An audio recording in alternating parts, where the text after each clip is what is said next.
Baik. Assalamualaikum warahmatullahi wabarakatuh.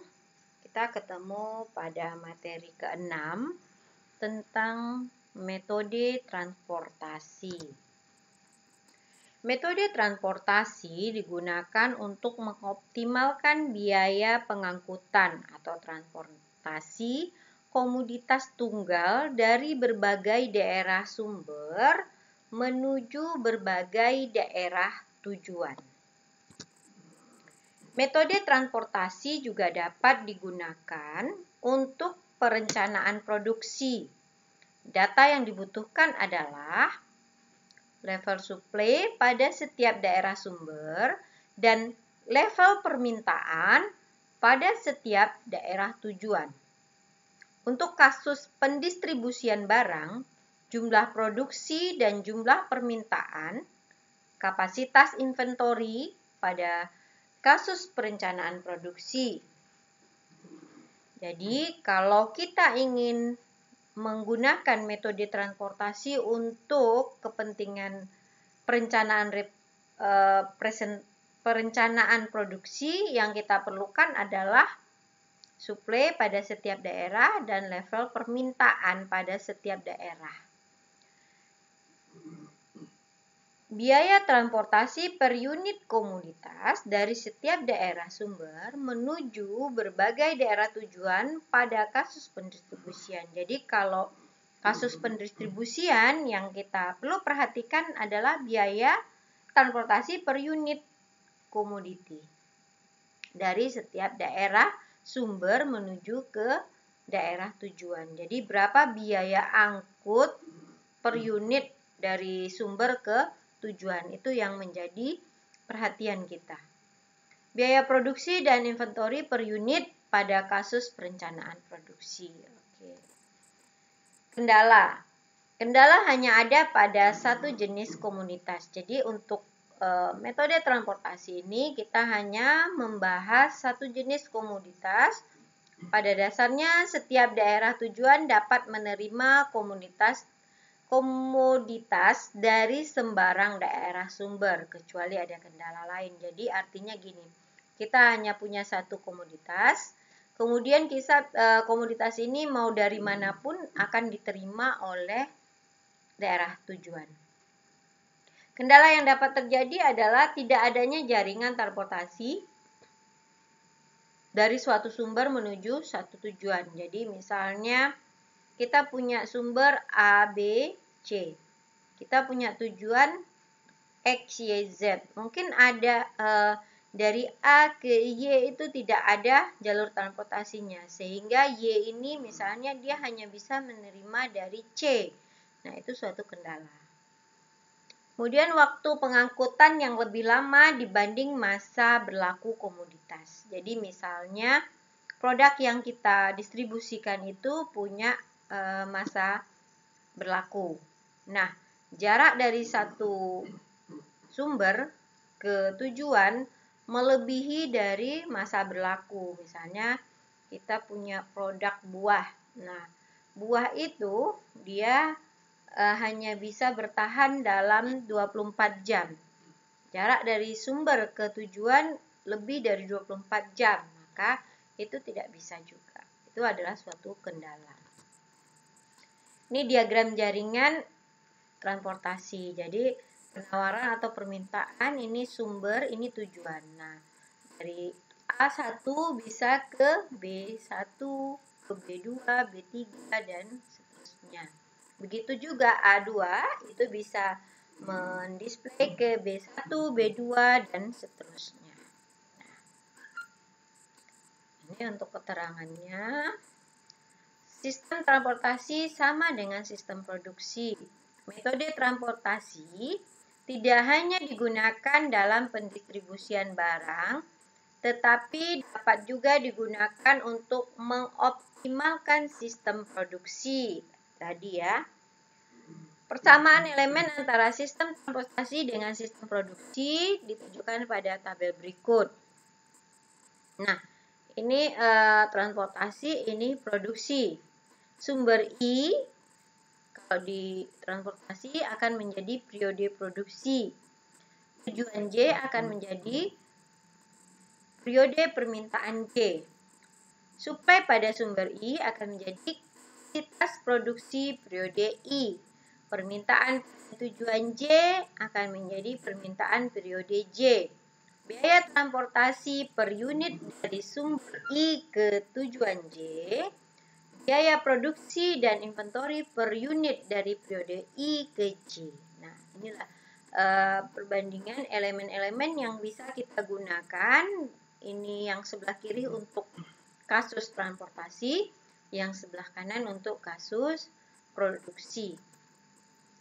Formula matematikanya, tujuan optimal adalah penentuan total biaya minimum, maka tujuan dalam model matematikanya adalah minimum. Jadi kalau kita ingin menekan biaya atau mencari biaya yang terkecil, maka tujuannya minimasi. Alternatif keputusan dalam hal ini adalah penentuan jumlah yang akan diangkut dari daerah sumber I menuju tujuan J. Koefisien fungsi tujuan adalah biaya angkut per unit dari sumber I menuju tujuan J.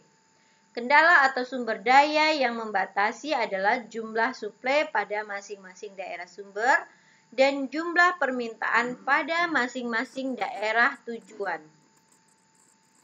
Ini bentuk persamaan linearnya, ya. Xij adalah jumlah yang diangkut dari sumber I menuju tujuan J. Cij adalah biaya transportasi per unit komoditas dari sumber I menuju tujuan J. AI adalah jumlah suplai pada sumber I. Bj adalah permintaan pada tujuan J. Bentuk persamaan linearnya minimum Z sigma dari Cij Xij terhadap sigma Xij lebih kecil sama dengan A, I, di mana I sama dengan 2 sampai seterusnya.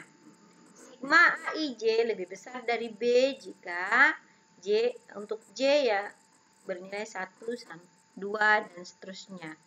Xij harus besar sama dengan 0. Ini formula dari persamaan linearnya.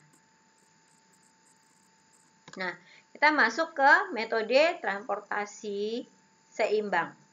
Jika total suplai atau sigma AI sama dengan total permintaan sigma Bj, maka formulasi yang dihasilkan disebut sebagai model transportasi seimbang. Perbedaan dengan bentuk formulasi standar hanya pada penggunaan persamaan pada kendalanya.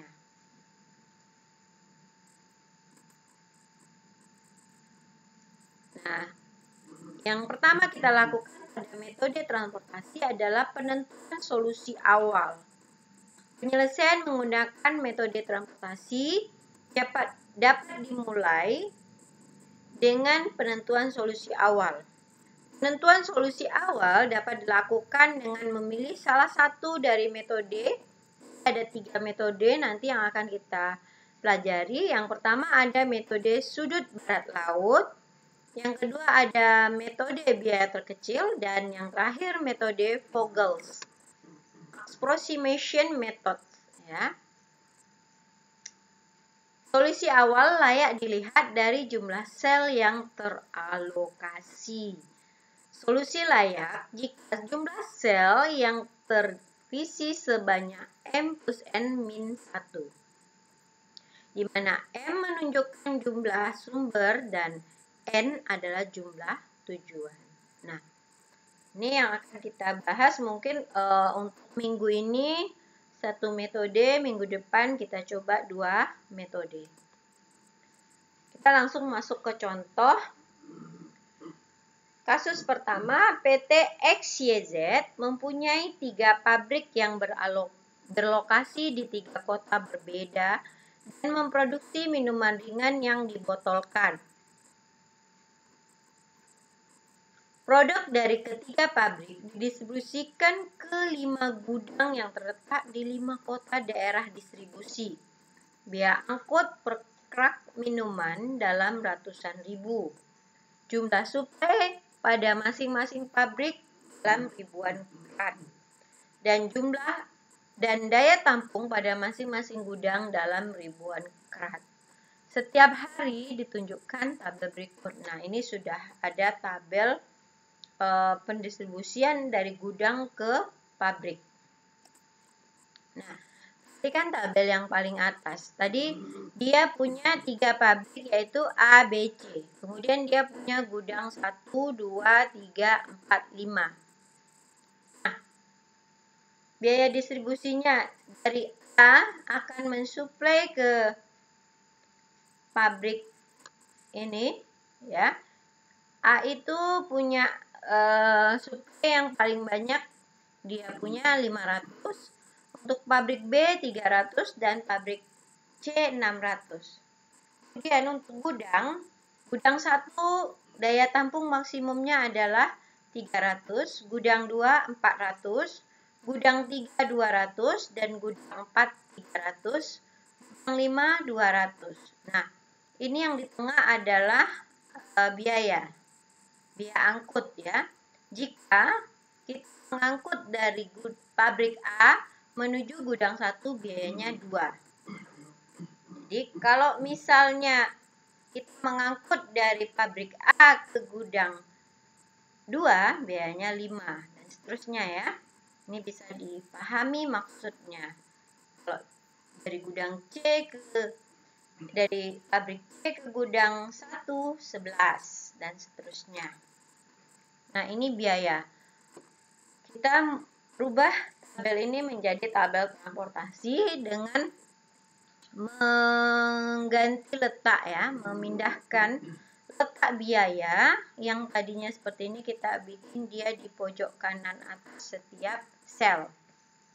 Ya, sebetulnya nggak ada yang berubah, hanya posisi biayanya berubah menjadi di pojok kanan atas. Nah, kita ingin tahu berapa distribusi barang dari satu sumber ke tujuan yang biayanya bisa minimum, ya. Misalnya ini kan dari A ke gudang 1 tuh biaya paling kecil, ya. Tapi kan tidak mungkin kita buat di semua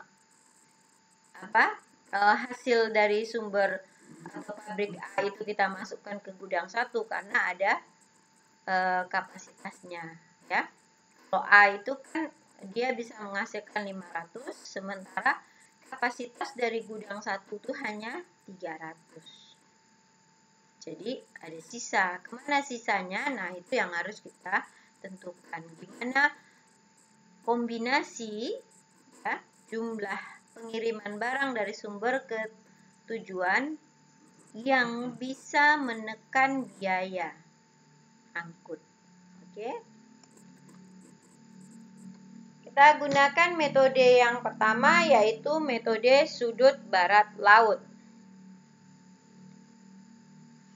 Solusi awal menggunakan metode sudut barat laut ditentukan dengan mengisi sel kosong yang masih dapat diisi dan terletak paling kiri atas sudut barat laut. Jadi, kenapa dia disebut sudut barat laut? Karena kita selalu mengisi sel yang berada di kiri atas.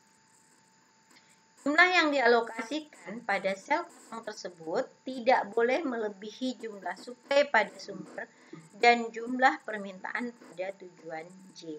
Nah, yang kita perhatikan adalah yang ada biaya ini, ya. Yang ada biaya, kita lihat. Yang pertama, sudut barat laut, pojok kiri paling atas, tentunya di A1. Berapa bisa kita isi di A1? Kalau kita isi 500 itu tidak mencukupi, tidak bisa dimuat oleh gudang karena kapasitas 300. Berarti kita bisa isi 300, ya kan, kapasitas maksimal, suplai masih bersisa. Nah, kemudian kalau kita isi di sini 300, artinya gudangnya kan penuh, ya. Karena kan kapasitas gudang 300 sudah di diisi oleh pabrik A 300, berarti pabrik B dan C tidak bisa mengisi. Maka kita silangkan, beri silang. Nah, setelah kita beri silang, sekarang kita lihat lagi ruangan ini mana yang sudut kiri atas, ya. Nah, di sini sudut kiri atas berada pada A2. Nah, kita perhatikan. Berapa bisa kita isi di A2 ini? Kita lihat, kapasitas gudangnya adalah 400. Berarti kita coba ngisi 400. Ternyata, suplai dari pabrik A tinggal 200 karena sudah dimasukkan 300 ke gudang 1. Jadi di sini kita tulis 200. Nah, kalau ini kita isi 200 ya, berarti produk dari gudang A habis ya, makanya A tidak bisa lagi mensuplai ke gudang 3, 4 dan 5. Jadi di sel sini kita beri tanda silang. Artinya tidak bisa kita ambil lagi atau kita isi. Nah, kita lihat lagi yang masih kosong. Dari yang masih kosong ini pojok kiri atas ada pada B2. Berapa bisa kita isi di B2 ini? Kita lihat. B2 itu memiliki suplai 300. Bisa semua ya. Tapi gudang 2 itu hanya bisa menampung 200 karena sudah terisi 200 dari gudang A. Berarti di sini kita bisa isi 200 ya. Nah, 200 artinya gudang 2 penuh, C2 tidak bisa. Ya. Sekarang kita lihat lagi mana yang sudut kiri atas, yaitu ada pada B3. Berapa nilai yang bisa kita isi pada B3? Kita lihat di sini 300, sementara di sini 200. Bisa dong 200, kita lihat ya. Ini walaupun 300 sudah terpakai 200, sisa 100. Jadi yang bisa kita isikan di sini hanya 100. Jadi barang dari pabrik B habis ya. Makanya disilang. Yang kiri tinggal ini. Berapa nilainya yang bisa diisikan ya? Gudang C itu menghasilkan 600, tapi pabrik C itu hasilnya 600, tapi gudang 3 hanya bisa menampung 100 lagi karena 100 sudah terisi dari pabrik B. Jadi di sini 100, kemudian di sini sisanya 600, ini 500, di sini 300. Bisa kita isi 300 ya, berarti sudah terkurang 400, sisa 200. Jadi beginilah hasilnya. Nah, setelah jadi, kita lihat, kita hilangkan silangnya, kita lihat nilainya. Layak tidak layaknya solusi awal dipenuhi jika jumlah sel basis yang terisi sama dengan 3 plus 5 min 1. Artinya 3 ini sumber, 5 tujuan, min 1. Jadi sumber ditambah tujuan dikurang 1, hasilnya 7. Jumlah sel basis pada solusi awal dengan metode sudut barat laut adalah 7. Kita perhatikan. 1, 2, 3, 4, 5, 6, 7. Pas ya. 7. Artinya solusinya sudah layak. Nah, kalau dia sudah layak, kita kembalikan ke cerita awal ya. Alokasi barang yang barang dilihat dari solusi awal dengan metode sudut barat laut adalah jumlah yang diangkut dari pabrik A menuju gudang adalah 300. Nah ini. A ke gudang 1 300, A ke gudang 2 200, dari B ke gudang 2 200, dari B ke gudang 3 100, dari C ke gudang 3 100, dari C ke gudang 4 300, dan dari C ke gudang 5 200. Nah, itu kembalikan nilainya ya. Total biaya angkutnya kita kalikan ya. 600 itu dapatnya dari mana? Dari sini 300 kali 2. Tadi kan biaya angkutnya 2. Nah, kalau yang diangkut 300 berarti 300 kali 2. Ditambah 200 kali 5, ditambah 200 kali 10, ditambah 100 kali 3, ditambah 100 kali 6, ditambah 300 kali 6, dan 200 kali 4. Ini dia angkanya. Ya, 600.000 dan seterusnya. Baru dikembalikan persatuannya adalah 100.000. Jadi biaya angkutnya sebesar berapa itu? 710 juta. Ya, itu untuk metode sudut barat laut. Oke. Nah, itu aja yang perlu dipahami dulu. Minggu depan kita akan bahas tentang metode biaya terkecil. Oke, terima kasih atas perhatiannya. Selamat belajar. Hari ini tidak ada tugas, ya. Oke, terima kasih. Assalamualaikum warahmatullahi wabarakatuh.